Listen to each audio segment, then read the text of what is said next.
Aujourd'hui, Dieu a mis sur mon cœur de partager avec vous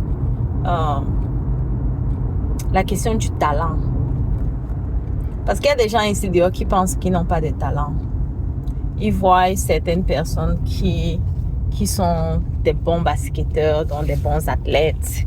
Ils voient des personnes qui sont des bons orateurs. Ils voient des personnes qui sont bons à l'école, tu vois, qui sont des bons élèves. Ils voient des personnes. Moi, je vais te dire que tout le monde, nous tous là, Dieu nous a créés avec notre talent. Dieu nous a créés avec notre talent. Maintenant, ce qui se passe, c'est que, je vais te dire ce qui se passe. Ce qui se passe, c'est que, au lieu d'utiliser ton talent, tu as peur. Tu as peur du jugement des gens. Tu as peur de ce que les gens vont dire. Tu as peur parce que tu crois que les gens vont croire que tu ne fais pas bien. Le talent, là, quand il te donne ça, quand Dieu te donne ton talent, il ne te donne pas le talent parfait. Il sait que c'est quelque chose que tu peux y arriver. Il ne te donne pas, en fait, il ne te prend pas et tu deviens le champion supposons que tu as le talent de courir. Il ne te prend pas, tu deviens le champion du monde en marathon le lendemain. Non. Il détecte en toi la capacité de devenir le champion du marathon. Et donc, c'est à toi maintenant d'accepter que, ok, Dieu a détecté en moi la capacité d'y arriver. Donc, il faut que j'y travaille pour arriver. Bon, maintenant, quand on dit que travailler pour arriver là, ce n'est pas seulement que je me lève tous les jours, je pars courir. Hein. Non, il y a beaucoup d'autres choses à côté. Il y a, est-ce que je mange bien? Est-ce que mon esprit est en paix? Est-ce que je suis en bonne entente avec les gens qui m'entourent? Parce que toutes ces perturbations-là peuvent t'empêcher d'atteindre tes objectifs. Donc, tu commences à faire la paix dans ta vie. Et cette paix que tu fais dans ta vie va te donner la possibilité d'aller pratiquer le plus souvent possible et commencer à détecter là où tu as besoin de faire des efforts ou pas. Si tu n'es pas bien dans ta tête, tu ne vas pas faire tu vas pas détecter tout cela. Maintenant, supposons que tu arrives au niveau où tu as un coach. Si tu n'es pas suffisamment posé pour écouter ce coach, peu importe ce qu'il va raconter, mon ami, rien ne va entrer dans ta tête.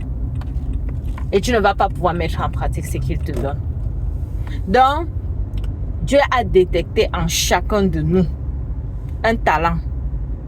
Maintenant, si tu crois que, comme il a détecté en toi un talent, tu vas te lever, boum, tu vas devenir une fois le meilleur dans cette chose-là. Non, ce n'est pas comme ça que ça se passe. Tu vas commencer petit à petit. C'est comme quand je commence cette chaîne YouTube. Si quelqu'un de vous part regarder le début de la chaîne YouTube, c'est là. Il y a beaucoup de vidéos que je poste, personne ne regarde même. Personne ne regarde la vidéo que j'ai postée. Mais parce que je sais que Dieu a mis en moi le désir de faire de partager ces paroles, de partager avec vous ce que je suis en train de partager. Je sais que au fur et à mesure que je vais le faire, je vais m'améliorer. Je vais le mettre dans les bons mots. Je vais le mettre dehors de la bonne façon. Et donc, ça va faire que petit à petit, il y a des gens qui vont s'intéresser. Non seulement les gens vont s'intéresser, je vais aussi progresser. Je progresse parce que je fais. Je m'améliore au quotidien parce que je le fais. Si je ne le faisais pas, c'est que je ne m'améliorerais pas au quotidien. Et je vais te dire que déjà même pour prendre mon téléphone et commencer à filmer aujourd'hui là, il a fallu du courage parce que la première vidéo, est-ce que tu sais combien de vidéos j'ai filmé, j'ai effacé, j'ai filmé, j'ai effacé, ou bien combien de vidéos j'ai dans mon téléphone avant de poster l'autre-ci? Il y en a plein. C'est la pratique, mon ami. Donc, si tu penses que tu es bon à l'écriture, commence à pratiquer. Donc, si ton cœur sent que c'est l'écriture qui te plaît là, commence à pratiquer. Ne crois pas que tu vas écrire demain, ce sera la meilleure des écritures. Si tu sens que tu es bon dans la course, non, commence à pratiquer. Si tu penses que tu es bon dans la prière, non, commence à prier. Si tu sens que tu es bon dans la guérison, donc c'est ça ton don, que Dieu t'a donné le don de guérison, c'est parce que tu es en train de guérir, que tu améliores ce don-là. Le don-là, si tu ne pratiques pas, non, ça va dormir. Ce sera un talent qui est en train de dormir. Et ce n'est pas le conseil de Dieu. Si Dieu te donne un talent, c'est parce qu'il veut que tu utilises ce talent et tu le mets au service des autres. C'est un talent qui est donné gratuitement. Mais c'est pour une raison. Bon, maintenant, je te dis toute la vérité. Tu prends et tu en fais ce que tu en penses. Bonne chance. Bye.